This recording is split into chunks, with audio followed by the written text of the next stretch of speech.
Welcome to the Rational Egoist. I'm your host, Michael Liebowitz. And let me tell you something. One of the things that has really been irritating me of late is the lack of serious discussion amongst the political class. I'm talking about your politicians, your candidates, your Sunday shows, political talk shows, radio shows, whatever. It seems like they'd rather have a food fight over what happened on January 6th than actually discuss real issues. I mean, we have a $31 trillion debt, 31 trillion plus, for God's sake, and nobody seems to care about it. I mean, where's the discussion about the purpose of government or individual rights or what economic system is going to bring us the best results? There's none of this. Nobody does that. They just come out there and they argue over things like whether to spend $6 trillion or $4 trillion, or whether Medicaid should be financed a little less or a little more. But nobody's really getting serious about these things. So today, I figure what I'd like to talk about is capitalism and the arguments for capitalism. So traditionally, there are fundamentally two arguments that are made in favor of free enterprise. One of these arguments is the utilitarian argument, and this is exemplified by economists such as Adam Smith, Ludwig von Mises, and Milton Friedman. And the other argument is one based on individual rights. This has been argued by philosophers like John Locke, Frederick Bastiat, and the great Ayn Rand. So let's start with the utilitarian perspective. Essentially, what the utilitarian perspective is that capitalism should be adopted because it's going to create the greatest prosperity for the general public. It's going to create the highest standard of living for the most amount of people. Adam Smith in 1776 made this argument in his book, The Wealth of Nations, actually an inquiry into the nature of causes of wealth of nations. And he argued, and pretty effectively, that the more relative economic freedom a country had, the more prosperity that country was going to have. Ludwig von Mises made the same argument, in my view, far more effectively than Adam Smith. And he demonstrated the same thing. And he went so far in his 1922 classic Socialism as to prove that socialism cannot work. Now, what does that mean? Socialism cannot work. What it means is that the people who favor socialism have goals for society. They have results that they want to achieve. Socialism cannot achieve the results that these people want to achieve. Mises demonstrated that. And then there's Milton Friedman. Milton Friedman is probably the most well-known of the three, the most popular of the three. I like him. A lot of people don't. There are certainly some arguments of his that I disagree with. But one of the things he did very effectively was to demonstrate that capitalism is far superior to socialism. And he did that by pointing to countries that had relative economic freedom and comparing them with those who were relatively socialistic. Now, I say relatively. Why? Because no country has ever been fully capitalist and no country has ever been fully socialist. But we do have what might be called natural experiments where countries more or less approached capitalism or more or less approached socialism. So Friedman took, say, Hong Kong and mainland China and showed that Hong Kong, which had a freer economy, far outperformed China. Taiwan, similar thing. Same people, same geography. Taiwan far outperformed mainland China. Then you could take a look at North Korea, South Korea. Again, it's the same thing. South Korea far outperformed North Korea. West Germany, East Germany, pattern continues. Same thing. If you look at Florida and you look at Cuba, South Florida, I should say, which is, a lot of Cubans live there. And you look at those Cubans and compare them with the Cubans in Cuba, and you'll see same DNA, same ethnicity, same geography. The Cubans in Florida far outperform those in Cuba, right? Pretty strong argument, right? If you want to have the greatest success for the greatest amount of people, capitalism's your thing. Maybe some people are thinking there doesn't need to be another argument. I disagree. Unfortunately, there is another argument. And this goes back at least to John Locke. So John Locke argued that people have the right to life, liberty, and property, and that the purpose of government is to defend those rights. And that if government goes beyond those or beyond that obligation to defend rights and starts violating rights, then it's an improper government. A problem for me with Locke is Locke argued that our rights come from God, that they're a gift from God. I disagree with that fundamentally, and I think it can be proven, but I'm not going to get into that right now. Suffice it to say, Locke made the argument for individual rights. For Frederick Bastiat, the 19th century French politician and philosopher, made basically the same argument as Locke, that we have fundamental rights of life, liberty, and property that we get from God, and that the purpose of government is to protect those rights. Look, Bastiat, I believe, was a far superior writer to Locke. He also gave an example that really resonated for me, and that was this. He said, if an individual he's alone on an island and he gathers up some property, and he goes foraging through the woods and makes himself a little house, he does some hunting, some planting, he has some stuff. If some new people move there and they tried to rob him, he would have every right to defend himself, to defend his person, and to defend his property. I think that's an unassailable argument. He further went on to say that now if somebody else came and said, look, these guys are robbing me too, why don't we get together and have a mutual defense pact? And that would be perfectly legitimate to do so. And so on and so forth. You add a third person, a fourth person, however many amount of people you want to add to the equation, it's perfectly ethical for them to enter into a mutual defense pact to protect their rights. Now, flip that around and say, well, what if two guys got together and said they wanted to go plunder somebody else, to steal their stuff? Well, most people would say, no, that's wrong. Okay, well, what if you had a third person? Would that be okay? And most people still say no. And it wouldn't matter how many people you add to this equation. I don't care if it's 100, 1,000, 10,000, a million, whatever. It's never okay to steal people's property.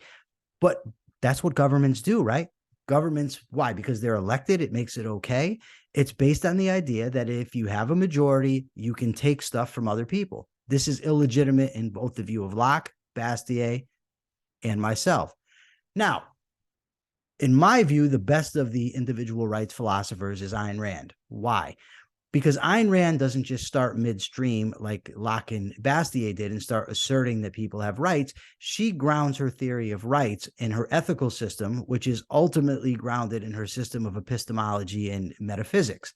Now, there's a lot there that I'm not really going to get into now, maybe at a later date, but suffice it to say that Ayn Rand believed that man is a rational animal, that our means of survival is our faculty of reason, and that what's right for us to do is to act in our own self-interest. And from that, she came up with a theory of rights, that people have the right to do whatever they want so long as they are not violating the rights of others, and that the purpose of government is to protect rights.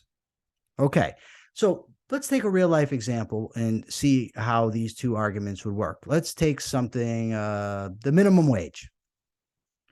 So the government steps in and tells an employer that he has to pay his employees a certain wage. Now, from a utilitarian perspective, this won't do. Why? Well, suppose you're this business owner, right? And say you're selling calculators. You have cost of production that go into making these calculators, and you can sell these calculators for a given amount in the economy. And you factor in all your costs and you want to take home a profit. So suppose you're taking home a profit of $1 per calculator, right? You've reasoned out that it is worth the risk, worth your time and effort to make $1 profit on each calculator. That's what you're doing. And that's why you're in business, is to make money. Most people, myself included, are going into business to make money. We're not doing it out of some altruistic desire to serve humanity or to offer jobs to people. We're there to make a profit, to earn a living, right? Okay, so you're making $1 on your calculators and you're paying your employees, say, $5 an hour. But now the government steps in and says, no, you have to pay them $7. Well, that's going to significantly cut into your profit margin, which it's not worth it to you to even be in business if it's cutting into your profit margin. So what do you do? What can you do? A lot of people say, well, you raise your price, but the demand on the market is for a given price for the calculator. You can't raise the price above that, because then you won't be selling calculators. So what do? You lay people off. You have no choice if you want to continue the same profit margin. So what ends up happening here is that you end up with higher unemployment, and this is vital. The very people that the minimum wage law is supposed to help your low-level workers are being priced out of the market. How much sense does that make? How compassionate is that? You're saying you want to help people by raising the minimum wage, and all you're doing is getting them out of a job. That's it. So that's the utilitarian case in real life. The minimum wage is not a good thing because it's going to lead to adverse consequences contrary to those who are advocating it to begin with. But what would somebody with an individual rights perspective say about that? What would I say about that? I would say that when the government steps in and tells me, if I'm an employer, what I can pay an employee, is he's interfering with both of our freedom of choice. My freedom of choice to offer what I want to somebody else to work for me, and somebody else's freedom of choice to work for that amount. Now, if the government is using force to violate our freedom of choice, they're violating our right to liberty, our right to contract, and ultimately our right to our lives, because suppose we do it anyway, and then they come and tell us to stop, and we say, no, we're not going to stop. There's nothing wrong with what we're doing. They threaten us. They hem and they haw. They send their little agents. Eventually, they're going to send the police with guns. And if we keep refusing and keep doing it, regardless of their threats, they're going to haul us off to jail, right? So that, in a nutshell, is the individual rights perspective as applied to the minimum wage. So which one is better? What's better? Is the utilitarian perspective better or the individual rights perspective better? Now, this is an exercise. I think that both arguments have merit. Both arguments are vital to advocating for a free society, to advocating for capitalism. But conceptually, I think it's important to identify what the appropriate argument is so that we don't end up chasing our tails in arguments where somebody says, well, what about this? What about that? What about this? That happens in the case of utilitarianism. And let me explain why. Suppose you had a situation where a government intervention in the economy could be shown to benefit more people than the free market. What then? Well, I'm an individualist. The individual is the fundamental unit of society. There's no societal rights above and beyond individual rights. So it's not right to sacrifice one person, 10 person, 10 people, 30 people, whatever, to create prosperity for others. But when you take the utilitarian position, that's the inevitable conclusion. You're going to end up at some point sacrificing an individual or a group of individuals for the well-being of somebody else. Now, from the individual rights perspective, that's not acceptable. The individual rights perspective would say, no, you can't do that. You cannot violate the rights of the individual. The whole purpose of government is to protect those rights. And if you're going to violate those rights in order to serve the greater good, you're acting unethically. And it's not okay for the government to act unethically any more than it is for the individual to act unethically. Now, you can multiply, we could come up with an abundance of scenarios where the government does this. I mean, just look at taxation. Taxation is theft. Actually, it's robbery. They're threatening you with a punishment if you don't pay your taxes, right? Now, a utilitarian, for instance, the famous Laffer curve, the Laffer curve of the supply side economist says that at a certain point when you raise taxes, you're going to get a less revenue coming into the system, right? So they try to get the best point where you're going to maximize revenue. The purpose of government is not to maximize government revenue, is to protect individual rights. But as a supply sider, you have no basis to say eliminate taxation. As an individual rights theorist, you absolutely do, because you know that taxation is robbery and robbery is incorrect. It's unethical, immoral. It's not okay for them to be doing. So I think we're on far stronger ground making the ethical argument, but I think that we should keep the utilitarian argument in our back pocket because it's relevant. Because ultimately, if you're trying to persuade people, which is what I'm in the business of doing, my entire purpose is to bring people to a philosophy of freedom, to get people to vote for politicians and policies that are going to uphold capitalism, right? So now if you're trying to persuade somebody, ultimately, people are governed by morals. Don't get me wrong. People's values, their moral beliefs are ultimately the fuel for their existence. That's unequivocal.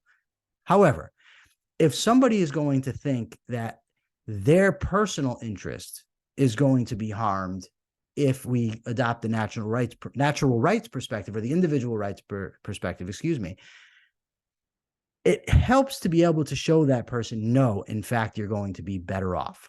It just does. I mean, I don't think that that's the stronger argument. I wish people were more noble than that. But the fact of the matter is humans are humans and people think with their wallets. So I think we need both arguments. You know, they've been going back and forth with this stuff for a lot of years. And some people in each camp, the utilitarian camp and the individual right camps, they become bitter enemies over this issue. I'm nobody's bitter enemy. My goal is a free society, and I'm willing to work with anybody who's working toward a free society. Some people don't think that way. Maybe I'm wrong. I'm not omniscient, but I do think I'm on the right track. Anyways, that's a wrap for today. Hope to see you next time.